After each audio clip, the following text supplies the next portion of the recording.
Adaptations to anaerobic training.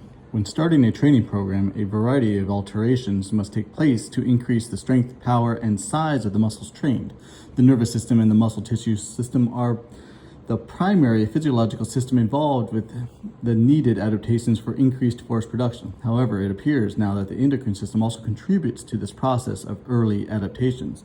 It appears that a complex interplay among several physiological systems is involved with the neuromuscular adaptations.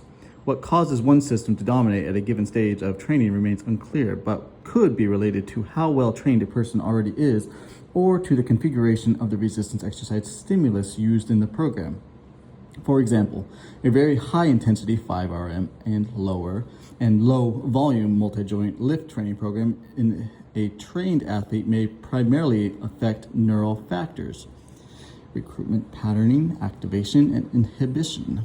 Muscle fibers may already be at a high percentage of adaptational capacity and, because of the exercise volume, may not be receiving the stimulus needed for further enlarge them. Competitive weightlifters gain much more strength and power than in size of muscle fibers. Hypertrophy. Conversely, when using a program of higher volume and 10RM moderate intensity loads, the focus may shift to the development of muscle mass. Such a protocol may enhance the body's natural anabolic hormone response to training. Under these circumstances, muscle hypertrophy may be promoted to a larger extent than the muscle strength and power. Neural factors play a diminished role in their contribution to the adaptation. Much of this interplay remains speculative at the present time, and most likely higher individual to specific circumstances of physiological status, body part fitness, age, sex, training, background. Neural adaptations. The functional unit of the neuromuscular system is called the motor unit. The motor unit consists of a alpha motor neuron, and the associated muscle fibers is activates. When the maximal force is desired from a muscle, all the available motor units must be activated. How different types of motor unit firing rates or frequencies must affect muscle force in an adaptive mechanism affected by heavy resistance training. The activation of motor units is also influenced by a concept called the size principle, which can be based on the observed relationship between motor unit twitch force and the recruitment threshold. Specifically, motor units are recruited in the order according to their recruitment thresholds and firing rates, which results in a continuum of voluntary force in the agonist muscle. Thus, because most muscles contain a range of motor units with both type 1 and type 2 fibers, force production can span from very low levels to maximum. Additionally, motor units can span a range of muscle fiber types and sizes, type 1 and type 2, which also allows different force production due to differences in fiber size, small type 2 fibers versus large type 2 fibers in other motor units. Typically, to get to a higher threshold motor unit, all of the motor units below it are sequentially recruited. Thus, with heavy resistance training, all muscle fibers get bigger because, for the most part, they are all recruited to produce more and more force with heavier weights. In addition, motor units high in the recruitment order are used primarily for high speed and power production. Maximal force production requires not only the recruitment of all motor units, including the high threshold motor units, but also the recruitment of these motor units at a high enough firing rate to produce maximum force. It has been debated whether untrained individuals are able to voluntarily recruit the highest threshold of motor units or maximally activate their muscles. Interestingly, electrical stimulation has been shown to be more effective than voluntary activations in eliciting gains in untrained people or those rehabilitating from injury. Further indication, the potential inability to successfully activate all availability muscle tissue in certain physiological conditions. Thus, part of the training adaptation appears to be developing the ability to recruit all motor units when needed to perform a task. Nevertheless, the question of the ability to recruit existing muscle fibers remains a point of intense study and debate. Few exceptions to the size principle, that is, recruiting motor units not in the consecutive order of their size, but jumping directly to the larger and more forceful ones, are thought to exist. However, some advanced lifters or other athletes may not recruit motor units in the order stipulated by the size principle. It may be possible to inhibit lower threshold, slow motor units and still activate the higher threshold motor units to enhance rate of force development and power production of the musculature. The central nervous system is also capable of limiting force by engaging inhibitory mechanisms which may be protective in nature. Training may thus result in changes in the order of fiber recruitment or reduced inhibition, which may help in the performance of certain types of muscle actions in specific sports skills. Exceptions to the size principle are not common, except in highly trained individual movements related to speed and power demands, where time of force production is vital to success. With heavy resistance training, all muscle fibers get bigger because they are all recruited in consecutive order by their size to produce high levels of force. In advanced lifters, the central nervous system might adapt by allowing these athletes to recruit some motor units not in consecutive order, but by recruiting larger ones first to help with greater production of power or speed in a movement. The plasticity of the nervous system is revealed by a growing understanding of the adaptations that take place in the neuromuscular junction, NMJ. The NMJ is the interface between the nervous system and skeletal muscle.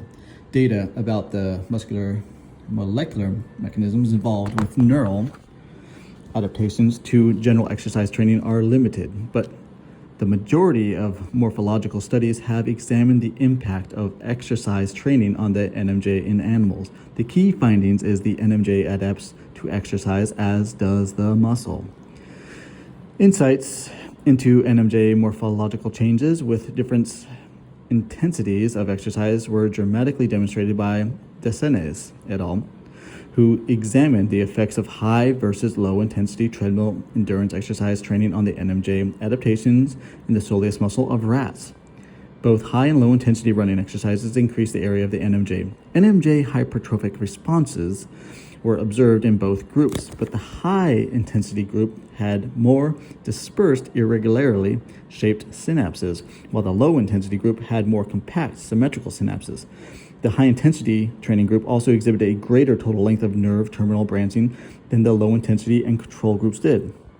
Thus, it might be hypothesized that heavy resistance exercises training produces morphological changes in the NMJ, that these changes are of much greater magnitude than adaptations to low-intensity aerobic endurance training due to the differences in required quanta of neuromuscular neurotransmitter involved with the recruitment of high-threshold motor units. During progressive overload in resistance training, it is possible that neural factors mediate large portion of the strength increases without large increases in cross-sectional muscle area. The correlations between increase in the muscle strength and increase in muscle mass are weak within the first few weeks of training. Factors other than muscle mass contribute to muscle force production, including increased inhibition to antagonist muscle, better co-contraction, and increased activation of synergistic muscles, inhibition of neuroprotective mechanisms, and increased motor neuron excitability.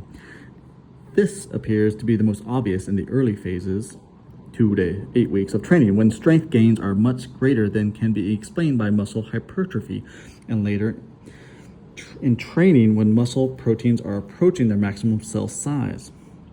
In addition, the ability to activate all available motor units may also be enhanced in the early phases of training when trainees' muscles are learning how to exert force in various resistance exercises.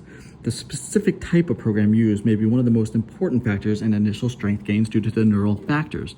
Neural factors may be especially important for strength gains in programs of high intensity, over 90% of the 1RM, but low total exercise volume, low number of sets times repetitions, which may not offer adequate stimulus for muscle tissue growth. If a program does not promote muscle tissue growth, this may diminish the contribution of the initial neural adaptations to strength and power gains. However, muscle fiber hypertrophy has been shown to require typically more than 16 workouts to produce significant increases. The majority of these studies have demonstrated that in the early phases of heavy resistance training programs, increased voluntary activation of the muscle and increases in the fast forms of myosin ATPase and fast myosin heavy chain protein are the primary contributors to strength increases. Sale has described this dynamic interplay of neural and hypertrophic factors. A dramatic increase in the adaptation of neural factors is observed over the time course used for most resistance training studies in the literature, 6 to 8 weeks. As the duration of training increases over 10 weeks, muscle hypertrophy eventually takes place and contributes more than neural adaptations to the strength and power gains observed. However, eventually muscle hypertrophy also reaches a maximum and levels off. It is interesting to note that the increases in cross-sectional area of the muscle fibers range from about 20 to 40% in most training studies. Few studies have attempted to find increases in muscle fiber size beyond this base level of change, or a change in the number of muscle fibers that are greater than pre-training size, i.e. in changes of the number of size histograms. The fiber changes do not necessarily reflect the magnitude of changes in the whole muscle, which must be stimulated many times with several different angles of movement to activate all the available tissue over the cross-sectional area. The size and strength changes of the activated musculature are hypothesized to be bounded to a genetic upper limit of adaptation. Muscular adaptations. Increased muscle size from resistance exercise occurs primarily through the muscle fiber hypertrophy, increase in muscle fiber. By hyperplasia, the increase in the number of muscle cells cannot be completely ruled out. It appears not to be a major strategy for muscle tissue adaptations to resistance training, and if it occurs at all, hyperplasia involves only a small amount of the stimulated tissue, maybe less than 10% if the conditions are optimal. The different acute physiological adaptations to various resistance exercise protocols have been studied. Kramer first describes 5 acute programs variables of a resistance exercise protocol. 1. Choice of exercise. 2. Order of exercise. 3. Resistance or intensity used. 4. Number of sets. 5. Length of the rest period between sets and exercises. Differences in the acute physiological and psychological response to resistance exercise can be linked to differences in these acute program variables. The use of specific types of resistance exercise protocol to elicit a specific type of physiological adaptation is one of the most basic principles in program design and development, the principles of training specificity. Exercise ring closed. Because resistance exercise protocols can be configured differently, i.e. acute program variables can be changed. The present a variety of very specific exercise demands. Training adaptations are specific to the type of exercise protocols used in a training program. A specific pattern of neuromuscular activation is required to perform a resistance exercise. In turn, this neuromuscular stimulation activates a variety of other systems. For example, endocrine, which act to support the adaptive changes of the neuromuscular system. The sequence of adaptational events is initiated with the first exercise session and follows a time course that is specific to the individual and the type of exercise protocol used in the training program. Adaptations to resistance exercise depend on the increased demands placed on the neuromuscular system. For over a century, the concept of increasing the demand placed on the body to enhance strength performance has been a basic principle of resistance training. While advances have occurred over the last 30 years in implementation of this concept, periodization, it remains fundamental that to gain muscular strength and size, the training stimulus must be consistently increased. The time course of changes in both quality and quantity of the contractile proteins, actin and myosin, in muscle fibers with heavy resistance training may be considered. With the initiation of heavy resistance training programs, changes in the types of muscle proteins, fast myosin heavy chains, start to take place within a couple of workouts. As training continues, the muscle fibers increase in cross-sectional area. The quantity of contractile protein starts to increase. Muscle fiber hypertrophy appears to require a longer period of training time, over 16 weeks, to sufficiently increase the contractile protein content in muscle cells.